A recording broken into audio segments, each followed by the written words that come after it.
greetings from a United Kingdom in lockdown. And it's great that we can still connect despite all that's going on in the world. And it's really a pleasure to be with you this morning. I am a neurologist by background, but have an interest in the neurogenic bladder. And in the next sort of 40 to 50 minutes, I would like to take you through the approach and management to the neurogenic bladder. So those of you who are in specialisms where you do come across patients with bladder problems, how would you approach and manage? Those of you who are sort of still uncommitted in terms of what specialism you'd like to take, whether you might see something like uroneurology as something of an interest to take on. So over the years, there has been a growing interest amongst neurologists in regards to neurogenic bladder management. And it makes sense. As neurologists, we're all comfortable and familiar with management of different symptoms that arise from the neurological disease, such as spasticity and pain. But when it comes to symptoms below the belt, such as bladder and bowel and sexual dysfunctions, we often take a step back. But the figures are staggering, and almost invariably, your patients will come to you with bladder problems that arise from their neurological disease. If you look at conditions such as spinal cord injury and multiple sclerosis, nearly everyone will have some degree of urinary problems. Whereas conditions such as Parkinson's disease and other neurodegenerative conditions, we find that nearly 1 in 2 of patients may report these problems. Now, you see stroke here with a low prevalence of 38%, and I think that's sort of underrepresented. And I think if we start asking our patients with stroke who come back after the acute ictus, you will find a larger percentage of patients who have substantial bladder, bowel, and sexual dysfunction. Now, when you ask the patient, they will rate bladder problems as very high. And one example is in multiple sclerosis. So this is a large survey that was carried out in a cohort of individuals with MS in Australia, New South Wales. So in this large cohort, when they were asked about their different symptoms that are listed out on the left-hand side of the screen, nearly 90% of patients actually reported bladder problems, the top 5 of symptoms that these patients reported. And in nearly 70% of respondents reported the impact as being moderate or high, and only around 40% reported that the symptoms actually improved with their MS-specific DMTs. So it goes to show what the burden of symptoms and disease can be, and how interventions for the underlying disease may not necessarily address these sort of urinary complaints. Now, the time allotted is insufficient to explain the neural control of the lower urinary tract in health and what follows following disease. But based on our understanding, we tend to group conditions according to lesions that are above the pons and below the pons. So you have your common suprapontine conditions, and you have sort of your infrapontine suprasacral, so essentially your spinal cord conditions, and then you have conditions affecting sort of the sacral spinal cord and further caudally. And as neurologists, we like to recognize patterns. And indeed, depending on the level of localizations, there are certain patterns of symptoms and dysfunction that one would expect. So in conditions where it's predominantly a suprapontine pathology, the patients will often report sort of predominantly urinary storage symptoms. They have a rather efficient bladder emptying. So when the post-void residue is measured, it's usually less than 100 ml. And should these patients undergo a urodynamic study, the predominant finding is that of detrusor overactivity. Whereas when it comes to a spinal cord condition, the pattern changes. And in addition to storage symptoms, there are also voiding problems as well. And the post-void residue, which is the volume of urine left behind in the bladder after the individual urinates, is usually elevated. And should the patient undergo urodynamics, the findings are that of detrusor overactivity, but also something called detrusor sphincter dysynergia, which means that during an attempted void, both the detrusor and the sphincter are concomitantly contracting, and this results in an inefficient void. Now, when it comes to injuries to the sacral spinal cord, such as a tumor or a prolapse, or say MOG-related transverse myelitis, for example, or a lesion of the cauda equina or the pelvic nerves, say following a radical hysterectomy, for example, the pattern is yet different. And what you find is a predominantly voiding complaints. The post-void residue is almost invariably elevated, and the urodynamics often reveals an acontractile detrusor. So in clinic, if you have patients who present with no neurological disorders on your left, you can look for these patterns. And if you find that the pattern doesn't fit with what's expected for that level of localization, you have to start thinking about, well, is there another neurological level of localization? Or is there another urological pathology? For example, a middle-aged man with Parkinson's disease who could have a prostate enlargement, which results in voiding dysfunction.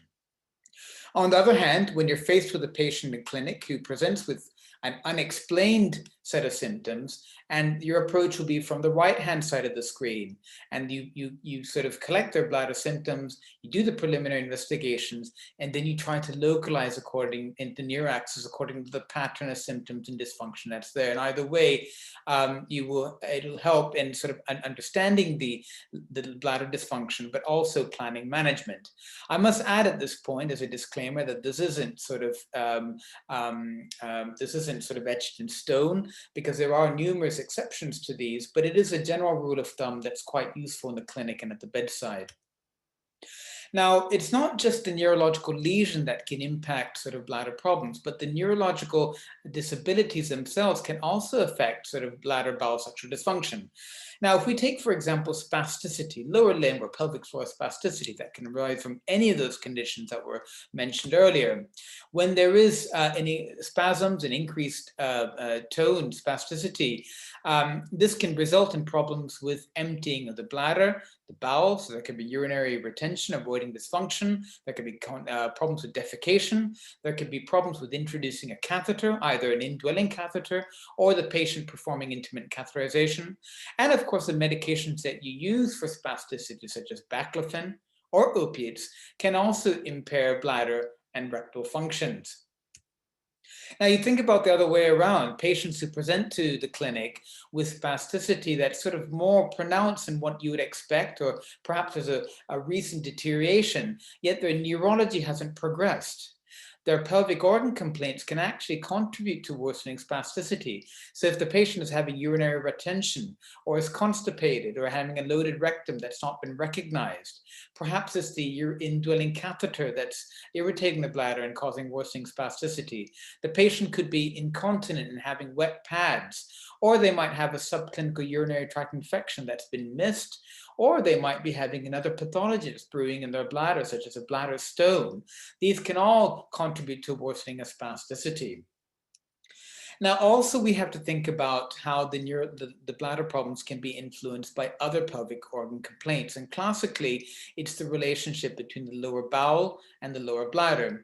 It's been shown in animal studies and more recently in human studies that there is a dynamic interrelationship between rectal and bladder functions.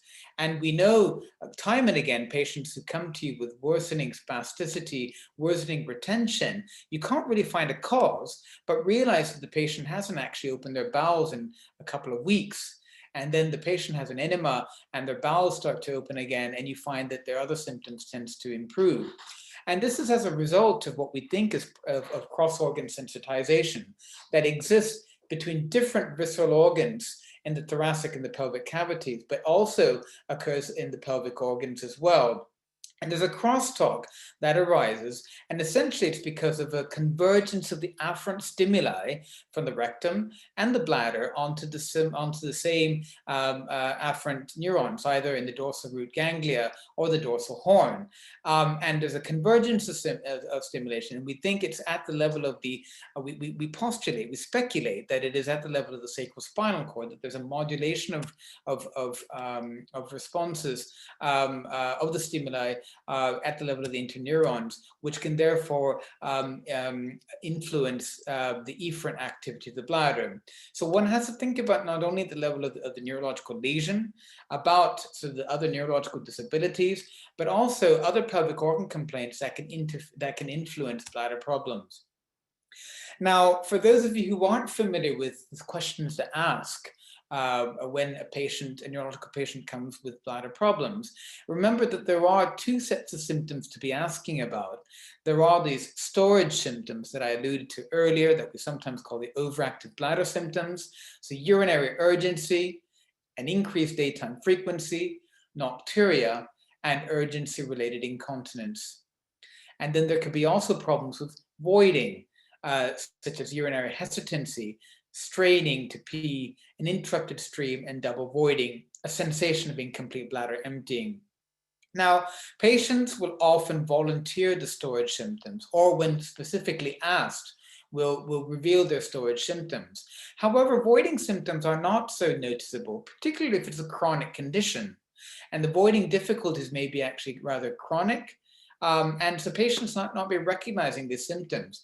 And that's why it's quite important that we assess voiding functions, and we can do that non-invasively by measuring the post-void residue. And so dictum number one is that any neurological patient who reports bladder symptoms, you must have their post-void residue measured, because you will come across time and again patients where they report very little voiding complaints, but yet we find that they have a high post-void residue. Now, when the patient presents with urinary incontinence, I think it's important to take a step back and think as a physician about what are the causes for incontinence, because indeed the commonest cause would be an overactive bladder, an overactive detrusor that's involuntarily trying to eliminate the urine, and hence the patient has the symptoms of urgency, frequency, and incontinence. But there can also be problems with the pelvic floor that's weak. This can be from a neurogenic weakness of the pelvic floor, as what can happen with, say, a lesion of the conus or the cotta, or it could be a multiparous woman who's had a weakened pelvic floor from multiple deliveries, but in which cases the leakage is associated with effort or exertion. And then you can also come across a situation where there could be what's called overflow incontinence, where the patient will report a constant dribbling of urinary incontinence, which is a result of incomplete bladder emptying and urinary retention that's been missed, and the bladder is overflowing, and this is resulting in leakage. Now, in the context of neurological disease, it's also important to think about functional incontinence, because time and again you will have patients who have urinary incontinence, but when you ask the history and probe the history further, you realize that actually it's not because that they're urgent and have a very short warning time, but because they're just unable to reach the toilet on time because of other factors. Of course, the important factor being mobility, in which case if they say that I have an urge, I can have a few minutes to make it, but I'm not able to make it on time, then of course, when you think about therapeutic strategies, you have to think about, are there measures of improving their mobility? It could be for improvement of spasticity, improvement of perhaps of bradykinesia rigidity, if it's the case of a patient with Parkinsonism. The other issue around functional incontinence, around toilet access.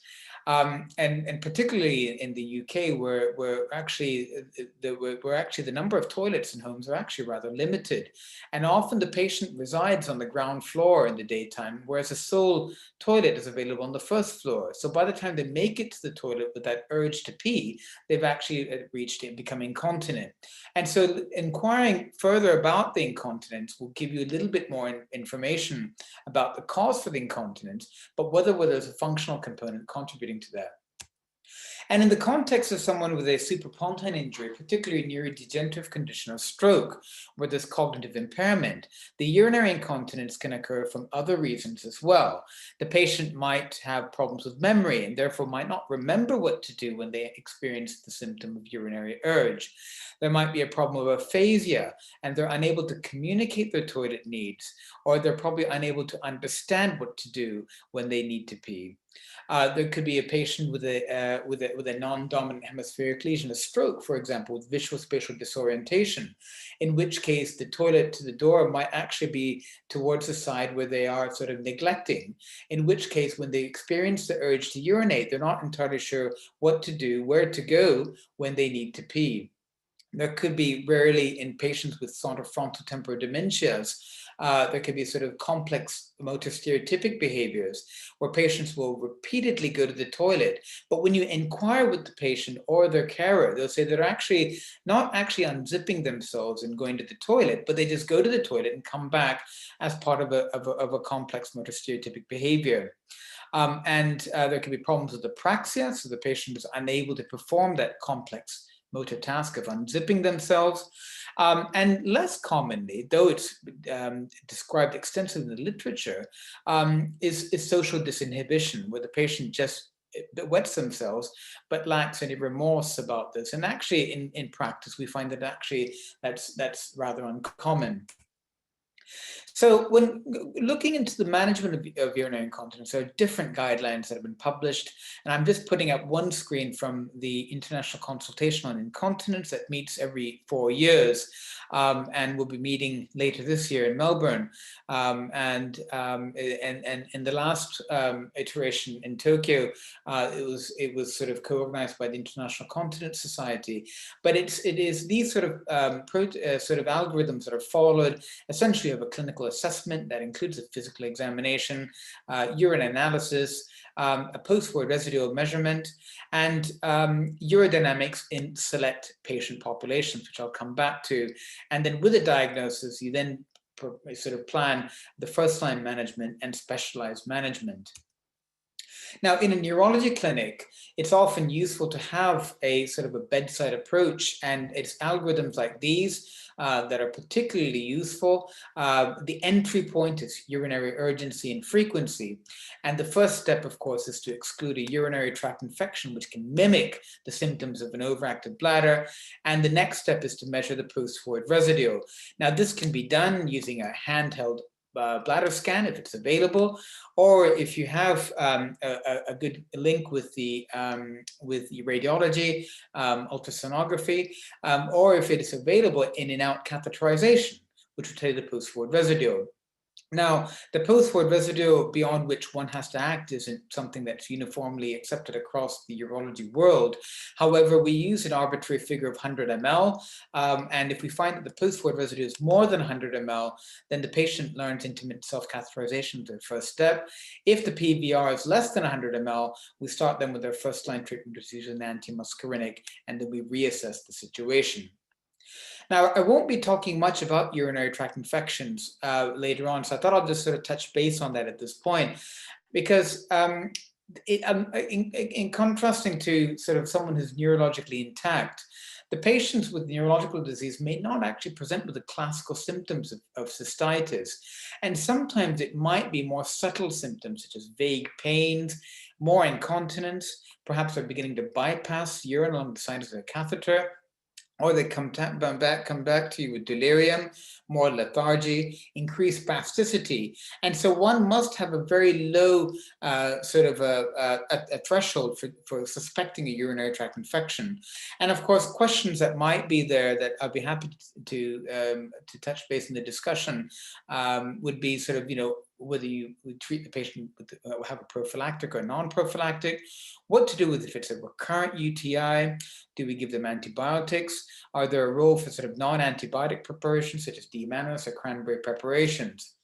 But what I would like to point out is that it is clear that if the patient has a neurological disease and they're not, and they have a catheter, if they have a catheter, there isn't much of a role for urine dipsticks. And in that case, if you are suspecting a UTI, you really do need to be sending off the urine culture. Whereas if they don't have a catheter, there is a role for urine dipsticks, particularly in excluding a UTI, because they do have a high negative predictive value. Their positive predictive values are low, however, and hence, if there are abnormalities in the urine dipsticks, such as leukocytes and or nitrites, then you do need to send off a urine culture to confirm that there is or there isn't a UTI.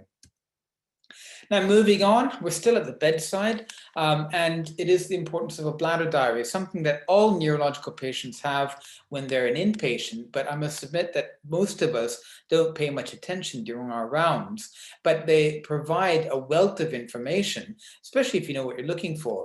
So this is just a typical example of a bladder diary where the patient has been asked to mark when they get up at night and when they get up in the morning, when they go to bed at night. They've marked their times, and so it gives us an idea of when they pee, and also they have a measuring jug where they measure the volumes. And we also ask them about their fluid intake as well. So by looking at a 3-day bladder diary, it gives you an idea about their fluid intake. Is it appropriate? We generally say around 1.5 to 2 liters of fluid is what's recommended, but it's also an opportunity to have a conversation about the type of fluids, because we do know that certain beverages, such as caffeinated drinks, coffee, tea, fizzy drinks, alcohol, cigarette smoking, we know that certain of these can actually irritate the bladder. And if you pick up on someone who's drinking 6 cups of coffee and Red Bull, and that's all they drink and don't have any water, well, then you don't really need to be sending that patient for urodynamics, but you really need to be working on their fluids and then reassess the situation. By looking at sort of their when they pee, we get an idea about their daytime frequency and their nighttime frequency, and then their voided volumes. Because if you look at sort of what their largest or maximum voided volume is, it'll give you a rough idea about their bladder capacity that we call the functional bladder capacity. So even without performing a urodynamic study, just at the bedside, you will get a rough estimate of what their bladder capacity is. And in general, the bladder capacity is roughly around 300 ml, so 250, 350 ml, 300, 350 ml. And if you find that consistency, the bladder capacity is, the voided volumes are low, as in this case, then it is likely that this patient has a small bladder capacity. And of course, it'll also tell you about incontinence and the degree of incontinence, which in a real-time assessment, which is much more accurate than from memory. So a bladder diary is a useful tool. Now, when measuring the post-void residue is quite important, because if the patient is retaining urine and if it's missed, what's happening is when they're retaining urine is that their functional bladder capacity is reduced. So they have a reduced capacity in the bladder to fill before it's time to empty their bladder. So just by retaining urine, that itself is an important cause for storage symptoms. And time and again, you will come across patients who tell you about urgency, frequency, incontinence. You recognize that there's a high post-void residue like this, and the patient is initiated on an intermittent catheterization. They come back to you and say that their storage symptoms have been melted away and they are fine, and hence the patients don't require an antimuscarinic. The other reason to ask about, or to find the post-void residue, is because we know that stagnant water is a breeding ground for bugs. And this is an important cause for recurrent UTIs, which is a bane for many of our neurological patients. And we find time and again patients who are doing well in rehab, and then what happens is they get a UTI, it pulls them down, and they go back to square one in terms of their abilities. And so it's an important sort of risk factor would be incomplete bladder emptying. Now, moving on to more specific tests, so we have non-invasive urodynamics. These are flow tests. So essentially, patients will pee into a commode. This type of flow machine here has a spinning disc at the bottom of it, and it gives you a trace of the void. So essentially, it's a non-invasive way of understanding their voids. So the normal void is the normal urine flow is a bell-shaped curve like this, or a parabola. But if you find that instead of that, you get what you see in blue here, it will tell you that the flow is poor. Of course, it doesn't tell you why the flow is poor. It could be from a detrusor muscle that's no longer working, so an underactive detrusor, or it could be from an outflow obstruction, such as, say, detrusor sphincter dyssynergia, or, say, an enlarged prostate, for example. But it will certainly tell you that there is some voiding problems that requires further investigations, such as invasive urodynamics. Sometimes you will get a characteristic flow pattern such as this. This is a sawtooth flow pattern that you will see in patients who have a spinal cord injury, and it's sort of a hallmark of detrusor sphincter dyssynergia. Of course, a flow will not diagnose that entity. However, this will give you a reasonable suspicion that this patient is likely to be having DSD. Now, moving on to invasive urodynamics, and I will not sort of bore you into the details about what a urodynamics entails, but essentially you have two special catheters which have pressure transducers that are fixed at the tip of the catheters introduced into the bladder and into the back passage. And through the one in the bladder, a liquid is filled. Either it could be saline, or it could be a contrast agent, in which case you take X-rays and you get a video urodynamics, or less commonly it could be air. And what you do and what you obtain from the pressure transducers are the pressure tracers. Now that's a very, very gross sort of description of what's happening. But essentially, what you're interested in is the urodynamic trace. And you have the recording from the bladder, which is the one in blue, which is the PVES, and then you have the recording from the back passage, which is in red, the PABD, and the subtracted pressure gives you the detrusor pressure, PDET. So what's happening here is that the patient is having their bladder filled, which is indicated by this line in green, which is, you can see the slope is gradually going up. And as the bladder is getting filled, the scientist is chatting up the patient. You can see the sort of activity here. And then what's happening is at a particular point, after the patient experiences a normal desire, is that the pressure starts to rise. And so this is actually an involuntary rise of the detrusor pressure, which is detrusor overactivity. Now, this lower trace in olive green is the flow. And so you'll find that along with this overactivity is the flow that's being picked up by the machine, so indicates incontinence. So this is actually detrusor overactivity with urinary incontinence. Now, I suppose one of the reasons why neurologists don't take on uroneurology is the assumption that we all must be proficient with urodynamics. And of course, we do need to be familiar with urodynamics. But there is this notion that all patients need to undergo urodynamics. However, it has been discussed ad nauseum and has been shown through different studies that not all neurological patients require invasive urodynamic studies. I mean, the tests are excellent because they give you a better understanding of why the patient has lower urinary tract symptoms. It'll tell you why there's lung dysfunction. But one must weigh the benefits versus the risks. So because it is an invasive procedure, it itself there is a risk for urinary tract infections. Patients of ours are going to different outpatients for different procedures. And so one has to rationalize the need for urodynamics. But there are certainly certain indications for urodynamics, particularly when there's a greater risk for upper urinary tract damage. For example, patients with spina bifida and spinal cord injury have a far greater risk compared to, say, someone with Parkinson's disease. If the bladder symptoms are unclear, so the patient has the incontinence, you're not really able to put a finger on why there's incontinence, or if the patient is telling about voiding difficulties, and it's important to ascertain whether it's a problem with the outlet or a problem with the weak detrusor, then of course urodynamics is useful. And of course, if there's a poor response to first-line treatments, where we need to be considering further interventions such as botulinum toxin, then clearly we need to know what's going on, and first-line treatment, and so urodynamics is useful. Now, on the point about the risk for upper tract damage, not all neurogenic bladders are the same. And so we don't know why it is that these conditions such as spinal cord injury and spina bifida is a greater risk. For example, you'll see that the prevalence figures of upper tract dilatations with spinal cord injury and spina bifida are far greater than compared to, say, multiple sclerosis. And in this epidemiological study, it was found that the risk for renal failure, developing renal failure, is actually the same between MS and the general population, whereas the risk was deemed to be 5 times the risk compared to the general population in patients with a traumatic paraplegia, and 8 times the risk in patients with spina bifida. And it could be that patients with MS, it's more prevalent in women. Women tend to become incontinent sooner than men, and hence the pressures are dissipated.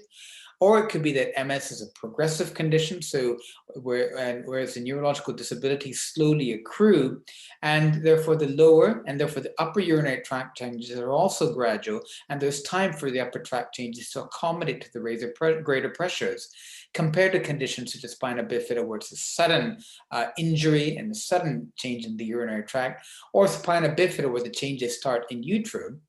We don't really know, but the general rule of thumb is a patient with a progressive neurological disorder, which, if you think about it, is the top sort of neurological conditions that you will be seeing in your outpatient clinics more often. In this group, the risk of upper tract damage is generally less compared to the ones with the static condition. Now, moving on to sort of the interventions, the management options that are available for patients. I would say that the sheet anchor treatments would be oral agents, botulinum toxin, and neuromodulation. And those of you who are familiar with the antimuscarinic agents for the bladder will recognize some of these agents. And there is there are a few medications out there. Now, are there differences between these? So it's very much a pharmaceutical turf war. So I will not sort of take you into that and draw you into that turf war. However, it has been shown through systematic reviews and meta-analyses that for the neurogenic overactive bladder, that there are no significant differences in terms of effects. So if you give oxybutynin, or if you give darafenacin, or if you give trospium, the effects or the efficacy-wise is quite similar. However, the differences are in terms of side effect profiles. And this is what is of concern to many of our neurological patients, because the side effects, essentially, they will block a muscarinic receptor wherever they are in the body. So there can be a dry mouth, dry eyes, blurred vision, constipation. These are the common side effects with antimuscarinic agents. And so whereas you have the older drugs such as oxybutynin and say propyvarine, which are less selective for the muscarinic receptors, you have more selective antimuscarinics such as say tolterodine and solifenacin or fesoterodine, where the side effects are thought to be less. Now, in terms of side effects, the one side effects that is being recognized in a big way nowadays is the cognitive side effects. So before I move on to that, just to add that for the management of neurogenic diffuse overactivity, the recommendations is that antimuscarinic therapies is the first-line medical treatment.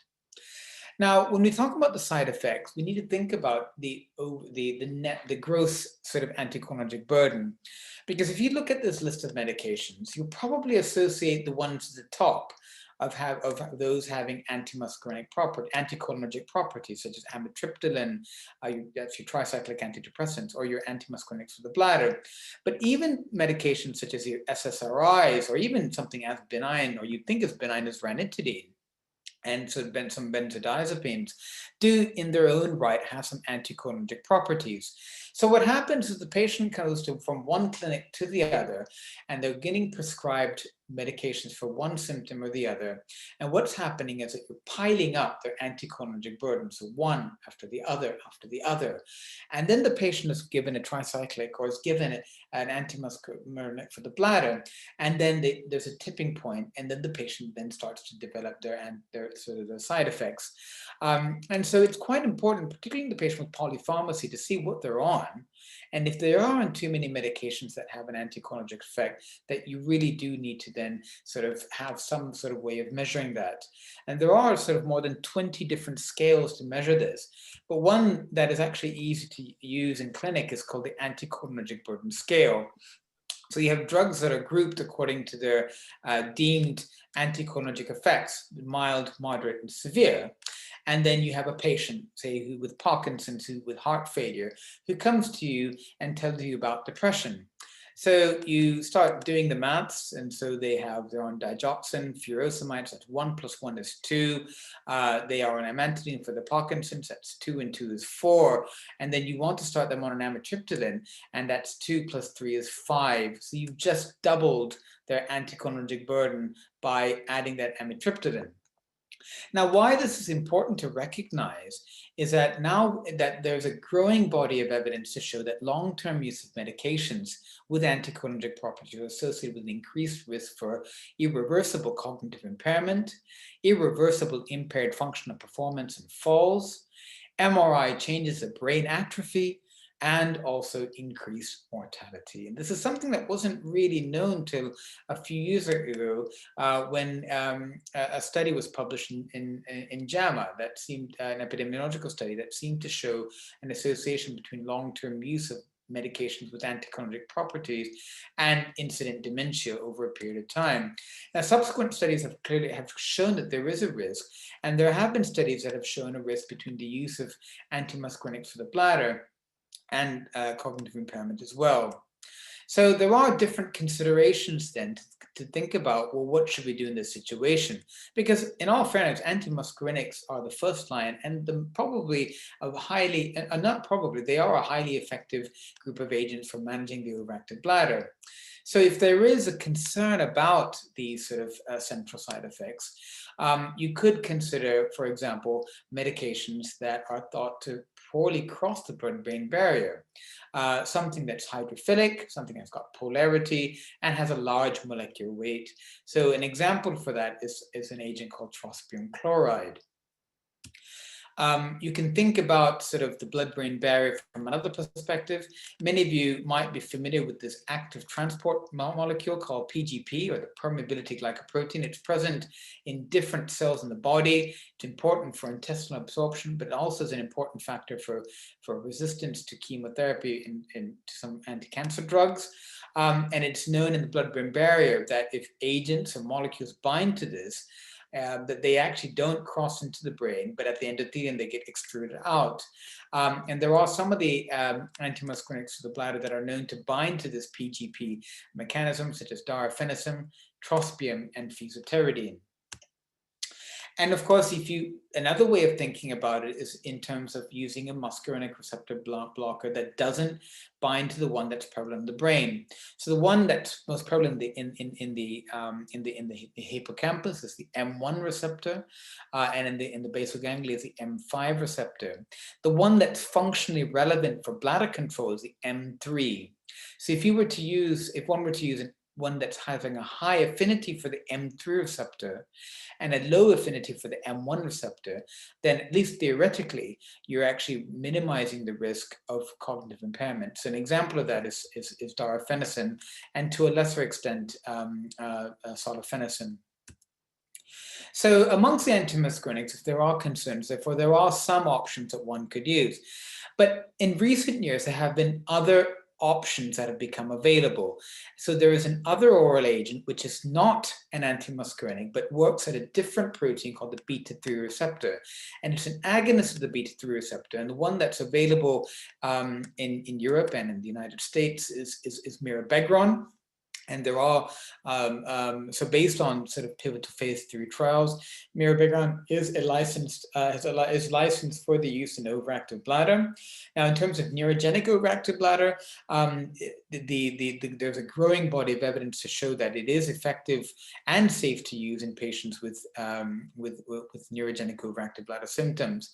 The side effect profile of mirabegron is different, as one would expect. It's more sort of around cardiovascular side effects, such as palpitations, a rise in blood pressure. So if a patient has a blood pressure of more than 180 by 110, they should not be on mirabegron. And in the original clinical trials, there seemed to be a small but consistent percentage of patients who develop atrial fibrillation. And so these are sort of the things that you would caution to patients before you prescribe mirabegron.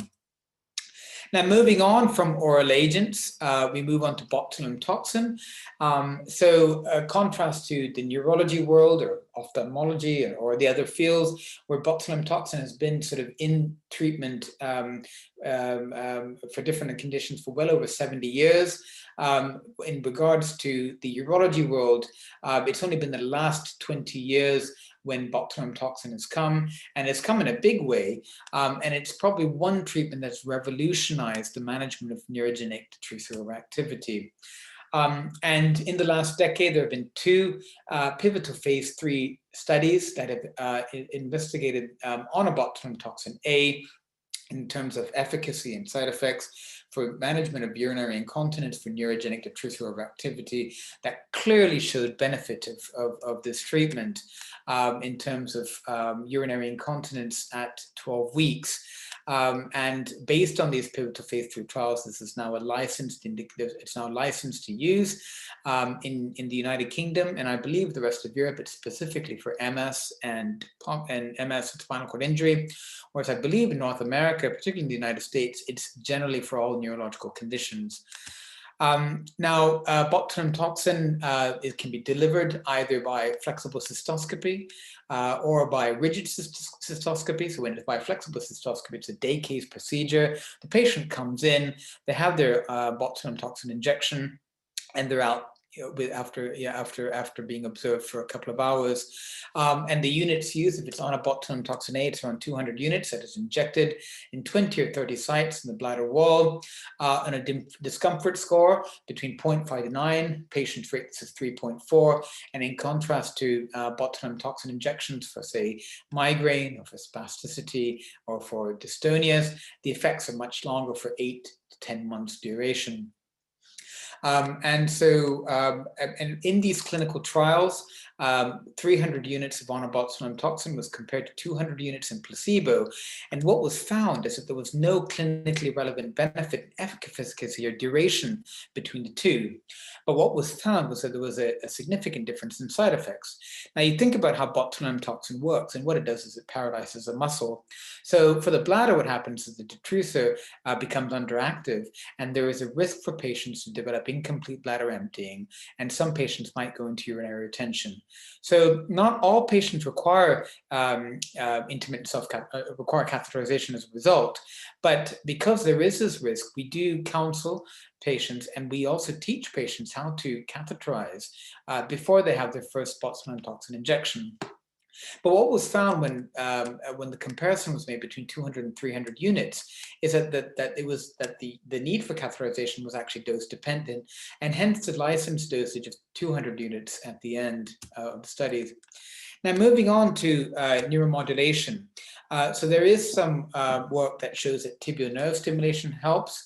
You might be wondering how stimulating the tibial nerve can help with management of overactive bladder symptoms. We don't know exactly, but actually the idea probably comes from traditional Chinese medicine, where there is a spleen line, and where it was said that if you put needles sort of at around the SP6, it helps with bladder problems. Now, moving on, there's been a considerable amount of research that has shown that PT-nerve or tibial nerve stimulation helps with management of overactive bladder symptoms.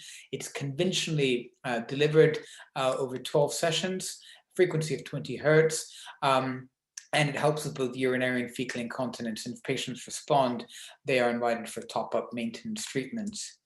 And there is evidence to show that it's helpful not only for overactive bladder symptoms, but also urodynamic parameters have been shown to improve as well. There is sort of work in progress looking at home-based neuromodulation using a TENS machine, so that patients can actually perform this at home rather than having to come in to have their nerve stimulator using it, so have the acupuncture needle put in. Lastly, before I move on to some cases, these are the red flags. So I hope these slides have sort of brought in a sense of enthusiasm amongst some of you to actually now to actually probe into the bladder a bit more. And when that sort of enthusiasm comes in, that must be tempered against the need to have a strong referral pathway, a multidisciplinary approach, because there are certain patients in whom an early referral to a urology unit is required. So particularly those who are deemed to have a greater risk for developing upper tract damage, those in whom the symptoms are refractory to the first-line treatments, those who have recurrent UTIs, if there's a suspicion of a concomitant pathology, such as a bladder outlet obstruction, such as prostate enlargement or stress incontinence, if you find in their blood that there's renal impairment, if they have hydronephrosis, for example, in their ultrasound, if there's blood in the urine, or if they're reporting pain, which you suspect from the urinary tract, then they need to be referred on for urological assessments early on. So this is my conclusion slide. Essentially, the messages are that when you say the neurogenic bladder, one size does not fit all. The pattern of bladder dysfunction, the outcome depends on the site of lesion, the nature of disease, and there are different considered treatments such as oral agents, botulinum toxin, and neuromodulation. So this is our team, and I hope it's clear that this isn't our departmental meeting, but it's actually just our Christmas do. But we have a urologist, a neurologist, we have a scientist, a psychologist, and neurophysiologist on our team. Alexa mentioned in his emails that that it would be good to have a couple of cases, and so I thought either we can stop for questions now, or we could sort of use the cases to lead into a discussion. And I was wondering how you'd want to take it. Sure, we can still do the cases, Dr. Panicker. Okay, right. And I suppose from now on, I think we can make it interactive. So, I'm not going to look at the chat or anything. So if there's anyone who has a question, feel free to chip in and ask a question or make a comment as we go through the cases.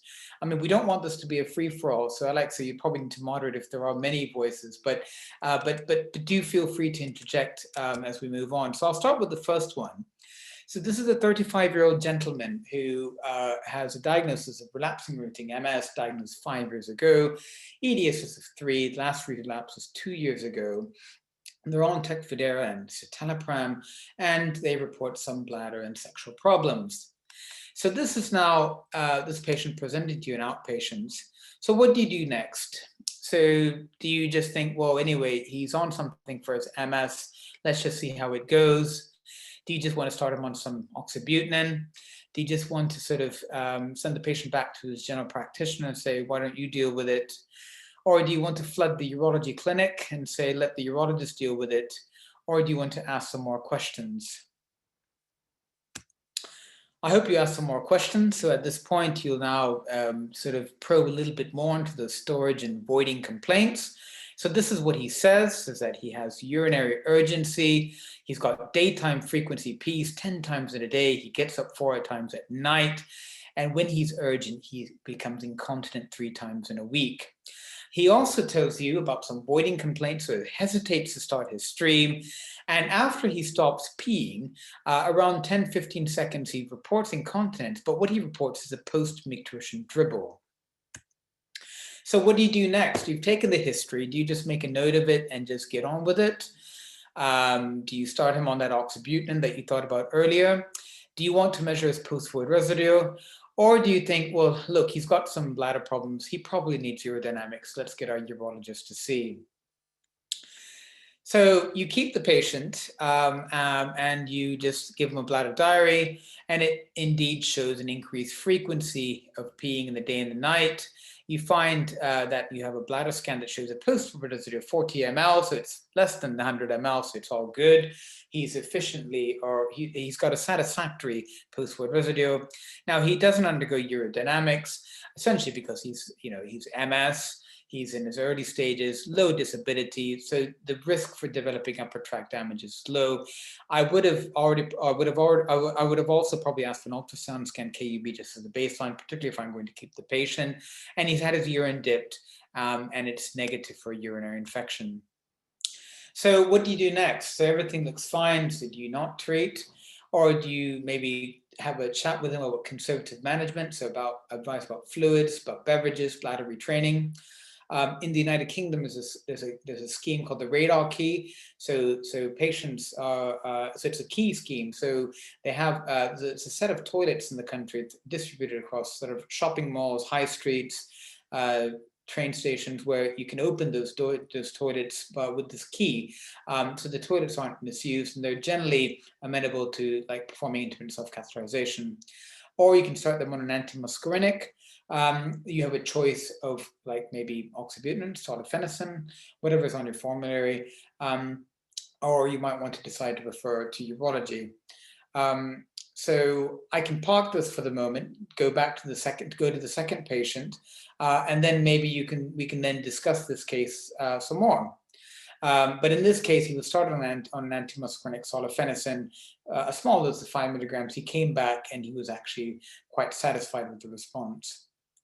Now, this is the second case. This is a 56-year-old male. Now, he's got a Parkinsonian syndrome. We think it's probably idiopathic PD, diagnosed in 2015. Now, these are his bladder symptoms. He visits the toilet around 4 to 5 times in the day. He has urinary urgency in the rare incontinence. Now, he's got nocturia into 8. And there's no particular pattern.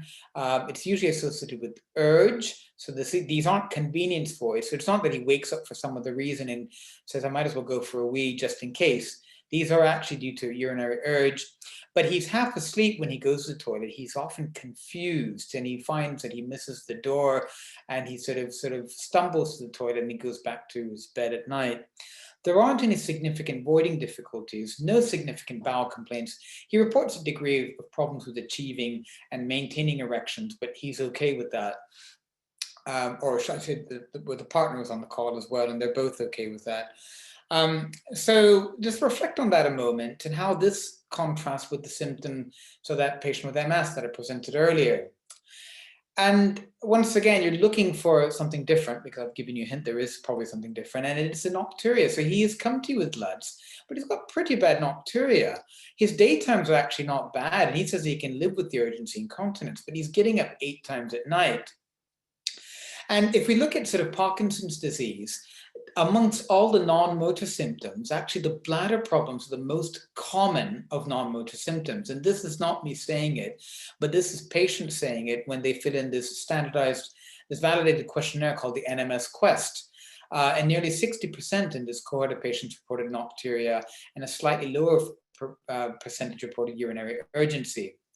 And if we look at sort of LUTS in Parkinson's and bladder problems, it's actually the top 3 reasons for non-elective admissions of individuals with Parkinson's. And this is sort of from sort of hospital statistics from England. And you'll find that UTIs and urinary retention, hematuria, these are the common reasons. But it is an important cause for admission, and so it's something that must be recognized and must be managed. Now, nocturia is the commonest bladder symptom. It can arise from a reduced functional bladder capacity. So you start thinking about urgency, frequency, incontinence. So this patient has got those symptoms. So perhaps it could be an overactive bladder, reduced functional bladder capacity, but also think about reduced bladder compliance, so the stretchability being reduced.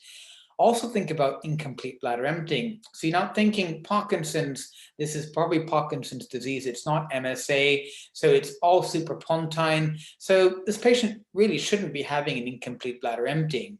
So because of that, you think it's most likely going to be detritus overactivity. Of course, you haven't done the urodynamics, but he's got overactive bladder symptoms.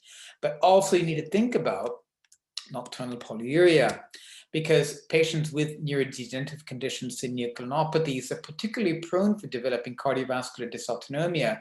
And there's a relationship between postural hypotension, nocturnal hypertension, and orthostatic and nocturnal polyuria. Now, patients with neurodegenerative conditions also have circadian rhythm disturbances, and this can impact their bladders as well. And when they pee, because the suprachiasmatic nucleus does entrain the clocks present in the kidney as well. Now, they have nocturnal sleep disturbances, so some of this could be convenience voids, but on further clarifications, it's not because they have a disturbed sleep and they go for a wee just in case, or just because they're awake, but actually they have urge. And then we also need to think about medical comorbidities. So this is his flow. It's not the best of flows, because generally we'd like to see a patient pee around 150 ml to make sense of their flow. But from what you see, it is a good flow. And he's got a post-void residue of only 39 ml.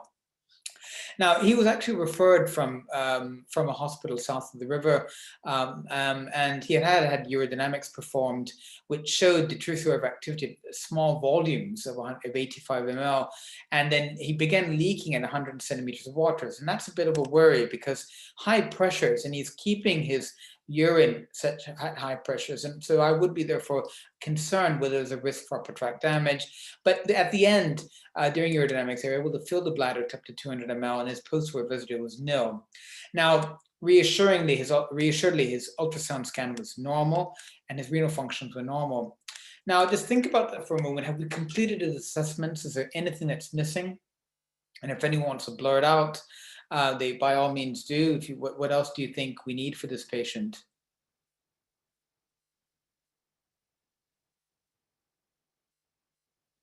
Anyone? So think about it. He's got nocturia, and all these tests have been performed in the daytime. And he's not really bothered by his daytime symptoms at all.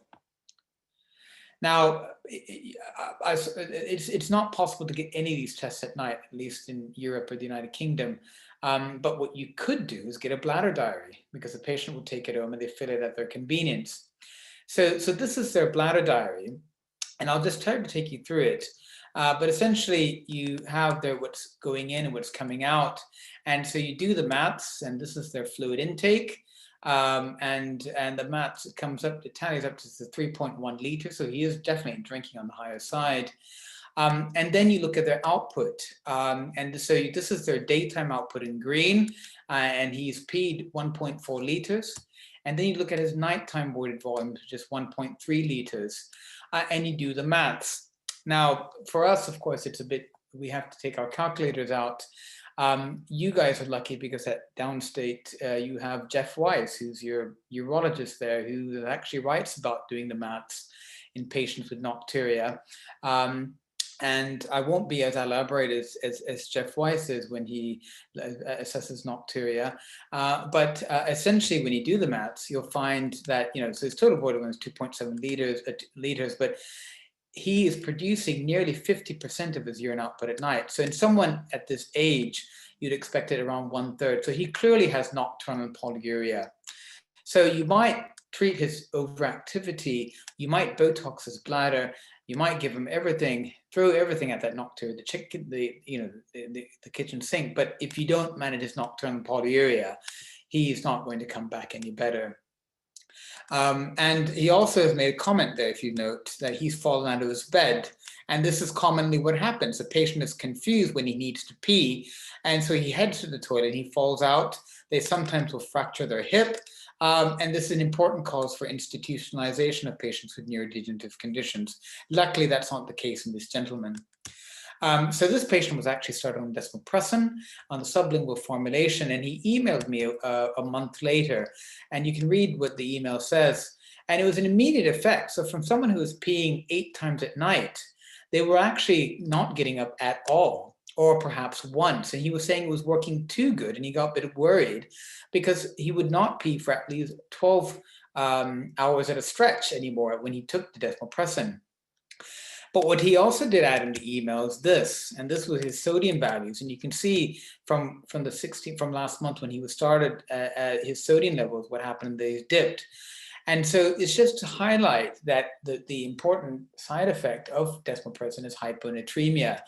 And so it is important to monitor the sodium values, particularly in the first month when the patient has started on desmopressin, to check that there's a dip of the sodium. They tend to, the sodiums tend to stabilize, it's not very common to get symptomatic hyponatremia. And in this patient, what we did is we reduced the desmopressin, and I just spoke to him last week, and he's doing well. And his sodiums are going well. They're on their way to hitting 135. So we haven't stopped the desmopressin, but it is quite important that either the person who prescribes or the GP have a handle on the situation, because this is something that you don't want to miss in your neurological patient. So that's all I have to say. And so if there is time for questions, I'll be happy to answer any questions.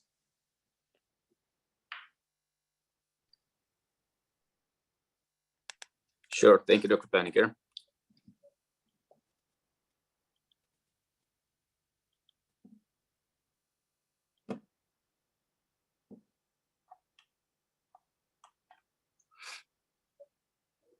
So let's see. Yeah, any questions from the audience?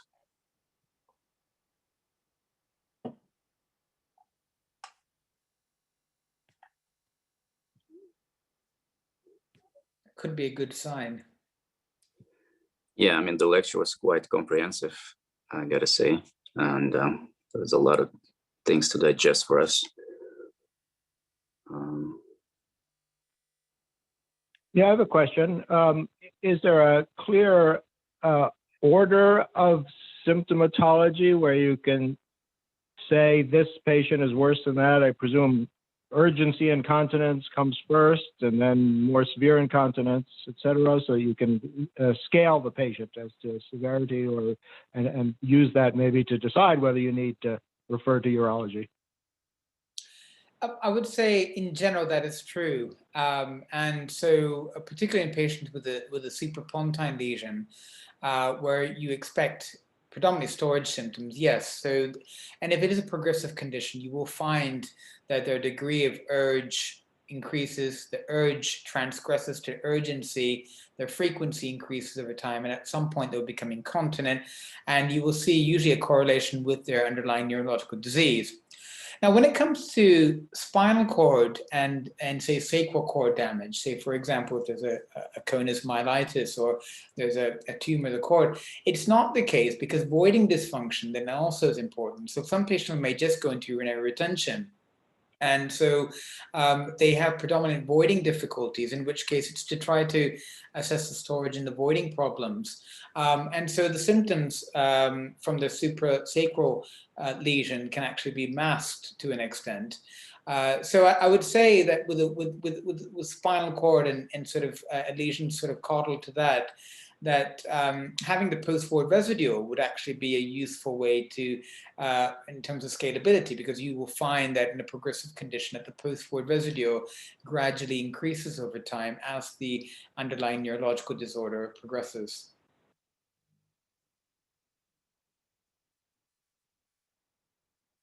Thank you.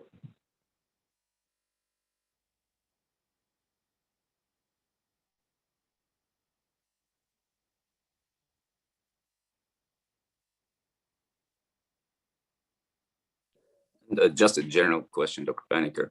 In your opinion, what is the, the place for neurologists in management of these patients? Because, at least here in the US, we don't have enough training, I think. We usually do defer most of these patients to urology. So what is your opinion on that? So I think traditionally across the world, I think neurologists are probably, I think in neurology training, the bladder is probably something that's sort of neglected. I think as neurologists, we're very good at understanding the neural control. And so invariably there will be a symposium or a journal club on the neural control of the bladder, which comes during training. But we don't really understand the management. Whereas urologists, they understand the management, but don't necessarily understand the neural control.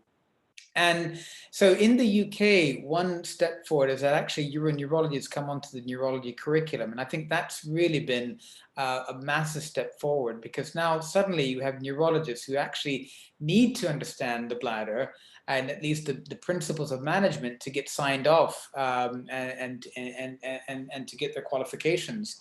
And so this can be done through many ways. I would say in most centers, it would be sort of having some sort of liaison with a functional urology unit.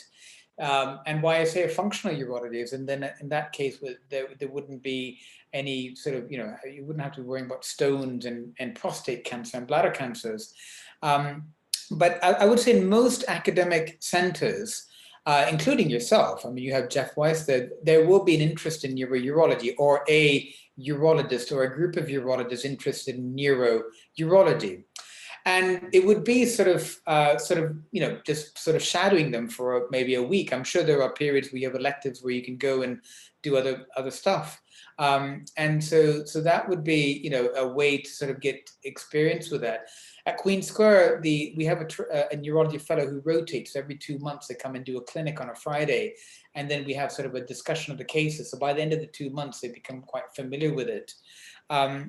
But the other ways would be sort of if you have a neuro rehab stint, would be to get training, or if you do a movement disorder, a sort of a rotation would be getting into it. But I would say it would be sort of a bottom top approach. It would be starting with the fellows and the trainees who start to get an interest. And I will say that this training rotation that we started probably around 8 years ago. I've never had a trainee who's come back to me and said it was a waste of their time. What I have seen is that the quality of referrals from neurologists have improved tremendously. And there are much more intelligent referrals that come in. Most of the neurologists are getting ultrasounds done. They're telling you about their PVRs. They've started the patients on a solifenacin, and they're all quite familiar. They're all quite comfortable with it. And it isn't rocket science. And I think it's sort of, you've got the continuum, you've got series like these, you then have your urologist there, you shadow the urologist, or you get your urologist to come to talk to you guys.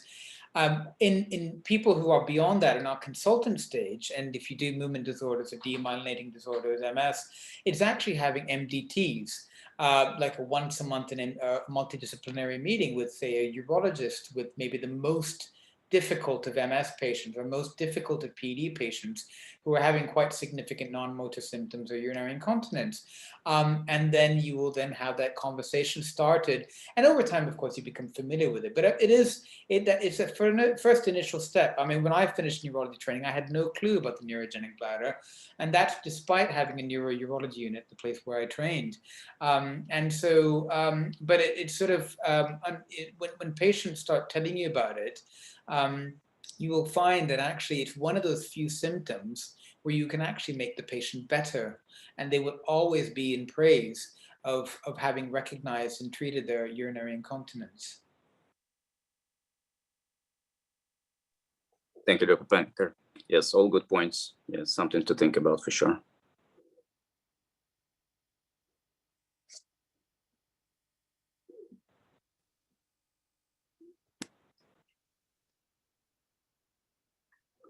Okay, so I guess if there are no more questions from the audience, I would like to thank you again, Dr. Panicker, for taking your time to giving us this wonderful lecture today.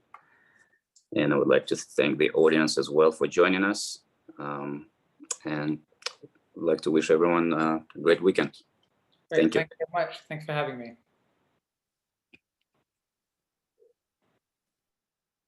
Thank you again.